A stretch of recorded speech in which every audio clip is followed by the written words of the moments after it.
ചോദിച്ചാൽ നമുക്ക് ലീഡേഴ്സിനെ ക്രിയേറ്റ് ചെയ്യുന്നതിൻ്റെ പ്രാധാന്യം തിരിച്ചറിയാത്തത് കൊണ്ടാണ്. നമുക്കൊരു 1000 ഡിസ്ട്രിബ്യൂട്ടേഴ്സ് എന്ന് പറയുമ്പോൾ അതിനേക്കാൾ പ്രധാനമാണ് അല്ലെങ്കിൽ അതിനേക്കാൾ പവർഫുള്ളാണ് 10 ലീഡേഴ്സ് എന്ന് പറയുന്നത്. അപ്പോൾ നമുക്ക് എല്ലാവർക്കും ആഗ്രഹമുണ്ട് നല്ല ലീഡേഴ്സിനെ ഉണ്ടാക്കിയെടുക്കണം, അല്ലെങ്കിൽ നല്ല ലീഡേഴ്സിനെ കിട്ടിയിരുന്നെങ്കിൽ എന്നൊക്കെ. പക്ഷെ അതിന് നമ്മൾ എന്തൊക്കെ ചെയ്യേണ്ടത്, അല്ലെങ്കിൽ എങ്ങനെയാണ് നമുക്ക് ലീഡേഴ്സ് ആരാണ് അഥവാ സാധാരണ ഡിസ്ട്രിബ്യൂട്ടേഴ്സ് ആരാണെന്ന് മനസ്സിലാവുക. ഡിസ്ട്രിബ്യൂട്ടേഴ്സ് വേണം, ഡിസ്ട്രിബ്യൂട്ടേഴ്സ് നല്ലതാണ്, ഡിസ്ട്രിബ്യൂട്ടേഴ്സ് ഇല്ലാതെ സിസ്റ്റം മുന്നോട്ട് പോകാൻ പറ്റില്ല. പക്ഷേ ഈ ഡിസ്ട്രിബ്യൂട്ടേഴ്സിനെ നമുക്ക് നിലനിർത്തണമെങ്കിൽ തീർച്ചയായിട്ടും ലീഡേഴ്സ് വേണം.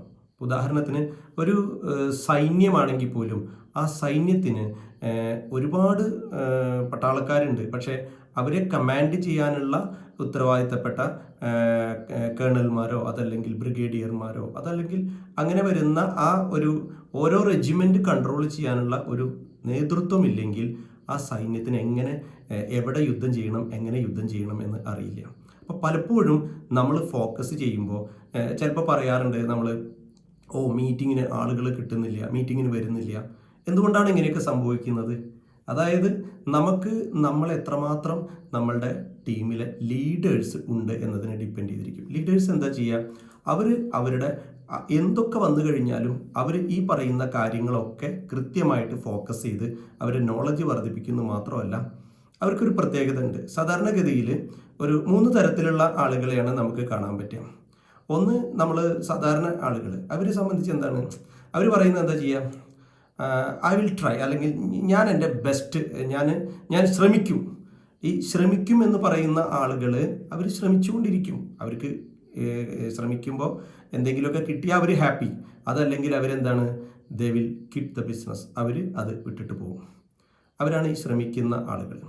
ഇനി മറ്റൊരു വിഭാഗം ആളുകളുണ്ട്. അവരെ സംബന്ധിച്ചിടത്തോളം എന്താണ്, I will do my best, എൻ്റെ ഏറ്റവും നല്ല ജോലി അല്ലെങ്കിൽ എനിക്ക് ചെയ്യാൻ പറ്റുന്നതിൻ്റെ ഏറ്റവും നന്നായിട്ട് ഞാൻ ചെയ്യും. അവരുടെ കമ്മിറ്റ്മെൻ്റ് അത്രയാണ്. ഞാൻ പരിശ്രമിച്ചു, എനിക്ക് ചെയ്യാൻ പറ്റുന്നതിൻ്റെ നല്ലതുപോലെ ഞാൻ ചെയ്യുന്നു. പക്ഷേ ചെയ്യേണ്ട രീതിയിലല്ല ചെയ്യുന്നതെങ്കിൽ അവർക്ക് വിജയിക്കാനായിട്ട് സാധിക്കുമോ? ഇല്ല. എന്നാൽ മൂന്നാമത് പറയുന്നൊരു വിഭാഗമുണ്ട്. അവരെ സംബന്ധിച്ചിടത്തോളം എന്താണ്, എന്ത് വന്നു കഴിഞ്ഞാലും ഇതിൽ വിജയിക്കാനായിട്ട് എന്തൊക്കെ വേണം അതൊക്കെ ഞാൻ ശ്രമിക്കും, എന്തൊക്കെ ചെയ്യാൻ പറ്റും, എങ്ങനെയൊക്കെ ചെയ്താലും ഞാൻ ഇതിൽ നിന്നും വിജയിച്ചേ മടങ്ങും. ഈ ഒരു ആറ്റിറ്റ്യൂഡുള്ള ആളുകൾക്ക് എന്തൊക്കെ പ്രതിസന്ധികൾ വന്നു കഴിഞ്ഞാലും അവരതിനെ തയ്യാറായിട്ടാണ്. അതൊക്കെ ഇത് ബിസിനസ്സിൻ്റെ അല്ലെങ്കിൽ എൻ്റെ ജോലിയുടെ അല്ലെങ്കിൽ എൻ്റെ ഉത്തരവാദിത്വത്തിൻ്റെ ഭാഗമാണ് എന്ന് കരുതിയിട്ട് പ്രവർത്തിക്കുന്ന ആളുകളാണ്. അത്തരം ആളുകളെ നമ്മളുടെ കയ്യിൽ അല്ലെങ്കിൽ നമ്മുടെ ഗ്രൂപ്പിൽ നമ്മൾ കാണുമ്പോൾ അല്ലെങ്കിൽ കിട്ടുമ്പോൾ അവരെ നമ്മൾ ഒരു കാരണവശാലും അവരെ വിട്ടുകളയരുത്. അത്തരം ആളുകളാണ് ഉത്തരവാദിത്തങ്ങൾ എടുക്കുന്ന ആളുകൾ.